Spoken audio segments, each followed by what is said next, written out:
some ideas are inherently dangerous. I was deeply, deeply depressed. A neurodivergent couple? Oh, You are a bag of chemicals? how do you? We're getting into, there is no Antimemetics Division here by Quantum, QNTM. So we'll be talking about memes, anti-memes, and interesting things from the book. If you haven't bought it, you can't. Sorry. Well, maybe have something in the Discord that lets you read the book. But the author is getting or got a publishing deal, and so that's why it's like kind of hard to find right now. I think you can buy a copy for like $300. I don't recommend it. Yeah, which is so crazy. The revised version will come out around October or something. I have no idea. Which is pretty soon. So if you're seeing this video in October, hello. It is a story based on the lore from the SCP Foundation. It is an online fiction project that has been going on for about like 15, 20 years now. It's old internet. Anybody can submit short stories. It's kind of like a crowdsourced Twilight Zone. This story follows two characters. Also, there's going to be a ton of spoilers. So if you don't want spoilers, like skip this part. By definition, we will have to spoil the book in order to talk about it. But we're doing it with the hopes of you reading it. We're both really careful. I think neither one of us spoil like key plot points, usually when we talk about fiction books. The point is we're trying to get you excited about reading the book because a plot summary is not a book experience. As we enter a world where it is going to be easier and easier to get plot summaries of anything, choosing what experiences to experience matters more than ever. The quick plot of the story is there's a world-ending thing happening. This is pretty common in the SCP universe. If you've read any of the stories, the stakes are pretty high a lot of the time. The book has a device, which happens in the first chapter, so it's not a spoiler. Anti-memes are ideas that can't really propagate past the context of the situation that you're understanding them in. You read a paragraph, and then as soon as you take the paragraph away from your face or you walk out of the room, you forget what you read. Many of the situations in the book are operatives in the SCP Foundation realizing that they don't really know what's happening and piecing together based on the missing plot points in their brain what is happening in that situation. Did I miss anything, Christin? Yeah, and the book actually itself makes a reference to the movie Memento. And I think in terms of like modern zeitgeist, Severance is a TV show that also addresses the memory loss idea as well. Memento and Severance are good modern analogs, although I guess this is modern too. Actually, why did you recommend me this book at this time? I recommended this book because I wanted an excuse to reread it. So I had read it once before, and I had a sneaking suspicion it would hit differently the second time, and it did.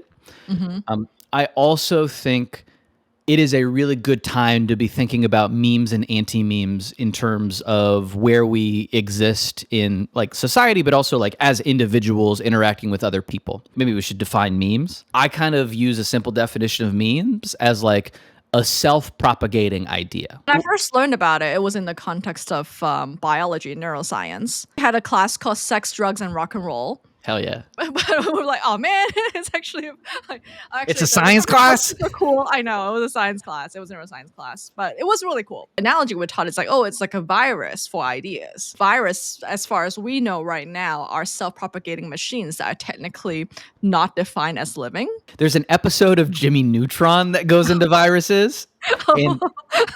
And unironically changed my life because it made me think of viruses in the context that they're like very weird things. Can you talk about that as a neuroscience PhD? When we imagine a virus, it's almost like they're little aliens with landing gears. In theory, they are like the simplest machinery whose only like job is to self-propagate. They don't have a lot of the other like definitions of living things like, you know, respiration and like, you know, a lot of the traditional biological definitions of living things. As you said earlier, memes didn't used to be a concept people really thought about in a serious way. And over the past like 10, 15 years, we realized that the concept of a meme is really important to understand people and their relationship to the internet. Different ideas have different baked in amounts of their ability to spread.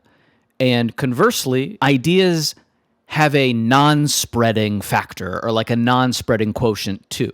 And so for me, an anti-meme is an idea that resists propagation. There's a lot of different reasons why that might happen, but that's like, it's like root definition. Do you use that definition? That sounds about right to me. And I feel like this book is really well written in providing you. So it's not just about the plot, even as you're reading it. Remember, I was messaging you going, oh my gosh, why am I forgetting this book as I'm reading it? Am I being infected right now? So it does a really good job of giving you a lived experience of anti-meme, which I Yes. am so amazed by the author. I would recommend it to a lot of people. I know we're spoiling spoiling our recommendation here Unsurprising. Three a little episodes bit in a row, early. Christin gives a recommendation up front. No, this is hard for me to talk about book without saying whether I like it or not at the very beginning, right? Gotta lay the Um, breadcrumbs, but yeah. obviously I'm gonna recommend it too. One idea that isn't talked about in the book, it's obliquely referenced, is the idea of info hazards and cognito hazards. Mhm. And that's the idea that some ideas are inherently dangerous. So then, like, once you understand the idea, it Mhm. irrevocably changes you in some way, which is super relevant to probably what you're about to say. So anti-meme is like a property, right? Because Yes. there's also some creatures in here who with anti-meme properties that are just peaceful living creatures doing their own thing. Yeah. However, in this particular plot point, there's ones that are destroying the world. So the main protagonist has to figure out like how do you solve this problem. She figured out that ideas can be killed, and everyone's like, how do you kill like Yeah. these sort of ideas? And she just said with better ideas. What do you think is a bad idea now? And how do you define what even a good idea even is? You kind of got to define what good and bad are, and you got to figure out what makes something anti-memetic before you do any of this other discussion. And I think the best way to understand why something is anti-memetic is to understand why things are memetic in general. Is that fair? Yes. Memes on the internet propagate because there's some sort of fundamental value to that thing to a group of people that incentivizes them to share it. I think the easiest meme to understand on the internet are cat videos. You watch cat videos because you get a nice little dopamine of like, oh, look how cute that kitty is. And you get social status and strengthen relationships with people you care about by sending them cat videos because then they get that sense of good feeling and then quasi associate that good feeling with you. And so cat videos are memetic because there's inherent value in the cat video to you and your physical like body and mind. Other things are memetic because there's other value associated with it. Telling somebody about your promotion, you might share that because you get social status because you share it. And then other people might share it because they get social status by dunking on you because you're talking about your promotion. You know what I mean? And so like a thing can be memetic in different ways to different organisms. And Would you say broadly like there is like status play and some sort of somatic self-soothing? if I'm being like super pedantic, I would say status play is self-soothing, and so it's all ultimately True. There's self-soothing. also self-soothing. That's Yeah. correct. Yeah. You are a bag of chemicals, and Mhm. the memes you get, whether they are professional, personal, or just like goofy, they do something to your body chemicals, and you get a benefit because you're sharing them. Different religions have different levels of memeticism, but Right. explicitly evangelical religions are memetic because the religion's rules are that it needs to be memetic, and that's the right way to do that religion. Conversely, anti-memes are things that resist that sharing because there's some sort of value in not sharing it. The SCP universe takes that idea of value and makes it more intrinsic to the item, like kind of like an addiction, like a drug addiction type scenario. But in real life, things that are boring are anti-memetic because there's like an absence of value in sharing it. And so relatively, there's tons of other things you would rather share. Things that are really dense, like theoretical physics, like these things that some people might find interesting and share between their friends, but most people won't because it doesn't hit the body chemicals the same way. And then the other category of things that I think are anti-memetic in a weird way are things that cause you specific kinds of anxiety. Yeah, like a flinch. Yeah, the thing that causes you anxiety in an action-oriented way might be memetic, but the things that cause you anxiety in a existential type way, you might not want to share it. I was trying to come up with examples for these. The closest that I could get with anti-memetics anxiety is criticisms or problems with your social groups. So like if you are a hardcore Democrat and a prominent Democrat has like comes out that they're insider trading on their position, that's a thing that you may not want to share depending on like how comfortable you feel in your position because it hurts the causes you care about, even if it's Mhm. not something that you want to happen. Obviously, it happens on the other side plenty too. Things that would be damaging, frankly, ultimately to you, have localized antimemetic properties. Figuring out how memetic and antimemetic things are, I think, is really important to communicating with people in general, and then maybe second, third order effects in existing on the internet too. Can I take Go us for on it. a journey of my trauma triggered from this book? Yeah, the book triggered something in you. When I was in my 20s, I was deeply, deeply depressed. I was, on this whole cornucopia of pharmaceuticals trying to figure out what will help me feel more functional. One of them made me lose my memory. Can you describe what that means? One of them that I will not name caused me to have gaps in my life, sort of like the movie Memento. One time I was shopping at Trader Joe's. I remember wandering around thinking, oh, I need to get some skirt steak or whatever. I look in the cart, it's already there. There were major gaps that I couldn't explain as to what happened. And of course, I blame myself too, as I was like, oh, my body's not reacting well to the drug. But many years later, after I've regained my wherewithal, I learned that that drug was a generic version of another one, and there was a class action lawsuit for its inactive ingredients. The binding Dude, ingredients were actually affecting the way it's released in the body. that And so sucks. then had to develop a bunch of mechanisms to account for the fact that my memory has issues. So that's where my bizarre note-taking habits had to develop, because I had to have a way, kind of like Memento, leave little notes for myself everywhere to be like, okay, I was doing this, and then I need to continue picking up from here. Many years of therapy to be okay with whenever I forget something, I have a way bigger reaction than I think is normal, because I'm like, oh shit, is it happening again? Yeah, it's like a trauma response. Exactly. It's the thing that we talk about a lot is Mhm. emotions are signals. Mhm. Sometimes the signal is a valuable signal. Hopefully, you can trace back to something, and sometimes that thing's going to be relevant to the situation. Sometimes it isn't, but it's Mhm. rarely arbitrary. Thank you for saying that, because it feels very arbitrary sometimes. Semi-jokingly message you to be like, "Oh, am I losing my memory as I'm reading this book?" Right? It's a really good empathetical description what it feels like to be suddenly landed into this current body and be like, "Okay, where am I? This is my job. I have to pick it up from nothing." You know? The mechanisms in the book, if I can nerd out over the craft of the book for a second, Oh, please do. it's disorienting. If I was a critic, I'd say it sometimes gets a little gimmicky. But the fact that you're talking about hard concepts with an unreliable narrator, with a disjointed timeline intentionally, it's nonlinear. Often the same situation gets talked about at multiple points in times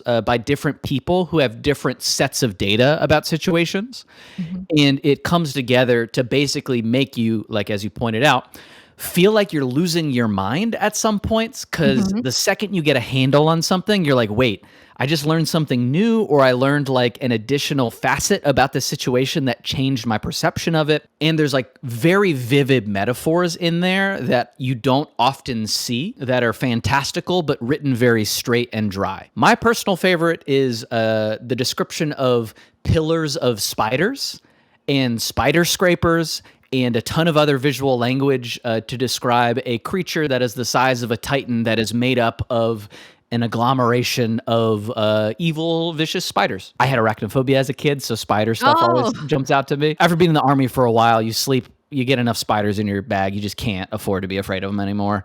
The wow. but the idea of a skyscraper made of spiders Mhm. hits so hard to me as Mhm. a bad character, like a villain character. Dude, every time I read it, I'm just like, man, I wish I came up with that. It's so good. I felt like the author was really good at injecting very grotesque Yep. descriptions, like things coming out of your eyeballs, which just Yeah. reminded me of Baldur's Gate 3, I guess, Yeah. the And slug coming out of your eyeball situation. yeah, but in a non-gratuitous way, which I think is Mhm. really hard. Did this remind? Have you ever lost your memory? Is it just me, or were there I mean, situations like that? I've certainly had a few beers and have some black Oh, spots come in on! the memory. Um, I've but had plenty of those too. I mean, I've also had plenty of brain bonks. The thing that I experience more often Mhm. is the blending of multiple similar scenarios together, as opposed to explicit gaps in memory. Mm. Like one thing about this book, which I find really, really interesting, is the device that I talked about earlier of a person realizing they're in a situation and trying to piece it together by like looking around the whole as opposed to like knowing the thing that they're missing. And as an example, they're like, oh, I'm wearing a wedding ring, I must be married type thinking. I've been in so many parts of the woods. I've been in so many parts of the desert. I've been in so many, I've opened my laptop so many times that any individual day sometimes blends into the 1,000 other versions of that day that I've had. And so it'll be like constructing a timeline will be tough. We'll be like, oh, did we run that mission on this week or this week? Because it's kind of like Groundhog Day. So I think I have much more exposure to that. Is there anything that you didn't like? The romance comes across as a little bit lower chemistry than I would like. But on the other hand, it's because it's hard to portray that when everyone is forgetting who they are like all the time, right? I think Severance also suffers from this as well Yeah, between for sure. the romantic characters. It's hard to make people feel like they're together when they don't remember it. Oh, that's interesting. Visual stories have different signals that you can send to the user versus text. In a lot of ways, it's like a sparser signal reading through text. And there's also like chemistry between actors too. Yeah, exactly. As I feel like certain active pairings just have it and certain just don't, no matter how much you try. I thought, this isn't said anywhere, but I think this romance might be an interesting representation of like a neurodivergent couple. Oh, I like I didn't think about it that way, but that kind of makes sense. like that's how I kind of rationalized it in my brain. I was like, oh, these are not normal people. Not that it's like not that's not a yes, because there's almost like diminutive. there's no normal people in the entire universe of this Yeah. book. Everyone's a weirdo in a good way. I thought the back half of the book deserved another like 30% of development. It's honestly kind of the same problem that Severance had. We've been talking about Severance a lot on the show. The world starts really big and then zooms in at the end to like a singular storyline, right? Like Yeah. in Severance, there's all these different things. There's political aspects. By the time you get to where you are in the story, where these arcs are today, you've just dropped a lot of the really interesting parts of the universe. Where like if you invert it and you start really small and the world expands over time as you're understanding the story, sometimes it's a more fulfilling way of talking about it. It felt much more like this is a bunch of different short stories versus a narrative arc, like not a narrative arc, compared to the first half of the book where I was like, oh, this is this is pretty cohesive. It might just be because you know less in the beginning, so that it's harder to point out holes. But for me, like, in order to solve the problem of it feeling like a bunch of different things that are happening that you don't really develop in an interesting way, with more time and space and breathing in the story, you could have just talked about all of the very interesting ideas that get brought up in each of these chapters a little bit more. Anti-memes are like definitionally neutral, right? We can use them for good or use them for evil. By good or evil here, I mean like what's pro-social and what's anti-social, or what's good for most people, that kind of thing. So in that case, like, should we be using anti-memes in our work? Should we be using pencils in our work? What ideas are worth protecting through anti-meme? The internet right now is in a weird spot where all of the incentive structures basically reward the most memetic things because everything is roughly ad supported or sponsor supported, which is like by transitive property memetically supported, because the more views you can get, the better the sponsor feels about the business relationship. But you sacrifice things with that like architecture. If you design an idea to get to the most people, you have to sacrifice depth. Everybody can't appreciate things the same because people are different. Cultures are different, individual life experiences are different, your perception of time and reality and morality is different. And so if you want something to hit a lot of people's feeds, you basically end up with fortune cookie tweets. Nuanced ideas that require context to understand and really like effort to be part of maybe a more meaningful discussion. And so you have to, kind of pre-chew it to get a lot of other people to understand it. Sometimes that's the right call with your message. Other times it's not. That's another way of saying not everything is for everybody all the time. And that's okay. Not every discussion is improved by having everybody sit at the table and talk about it. Because a lot of people don't put in the work. And if you don't put in the work with some conversations, you aren't making it better. You're just adding noise where other people are trying to do a hard thing. What do you think, though? I agree. I think the early stages of idea incubation, there is a level of intimacy. It's almost like a gating sort of thing. Not to be mean and keep people out, but to make sure that those who are interested qualify themselves in. I think gatekeeping is the right call in some circumstances. Do I think you should vilify somebody and call them a piece of dirt or whatever? No, but there are people who range from, run-of-the-mill griefers who just like screwing up discussions on the public internet to truly evil bad actors that are trying to actively distort and manipulate things for their own ends. People are retreating into group chats and discords and these silos everywhere as part of this protective impulse, because everybody sees what happens when everybody can have access to every discussion with no barriers. And it's good for the advertisers who want people engaged and locked into their phone, but it's not good for people. So, Our rating system, pretty simple. There are 3 C's. Cameron gets a C, Christin gets a C, chat in the comments section gets a C as well, which we tally up later. So drop a comment on whether you would recommend this or read this, or you want to read this below.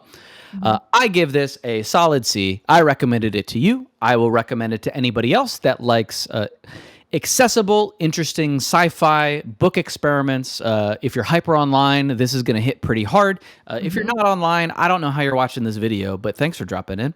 So firm C for me. What about you, Christin? yeah, it's a firm C for me as well. Like, it's just going into my very small sci-fi canon. If you enjoy the TV show Severance, if you enjoy the movie Memento, the idea of memory loss as a device is interesting to you, then this is a fantastic book. If you just feel confused about the world, it's probably a fun little externalization of your internal conflict. Oh, that's really well said. Thank you. Twilight Zone heads would probably get a kick out of this too. Okay, Christin, what are we reading next? You can see it much better in Cameron's screen as mine's flipped. Ask this book a question by my friend, full disclosure, my friend, Vicky Tan. Also has a subtitle, An Interactive Journey to Find Wisdom for Life's Big and Little Decisions. I'm excited. I got some big and little decisions to be making pretty much right now. What about this book excites you? Since I did my PhD in neuroscience, I love the exploration of cognitive biases. And she's also a designer by her day job. If you love really well done illustrations. She did all the illustrations? That's fun. She drew everything herself, along with the Charlie bookmark. Charlie is her Great Pyrenees dog, who was featured prominently in this book. Oh, that's Love his face. that.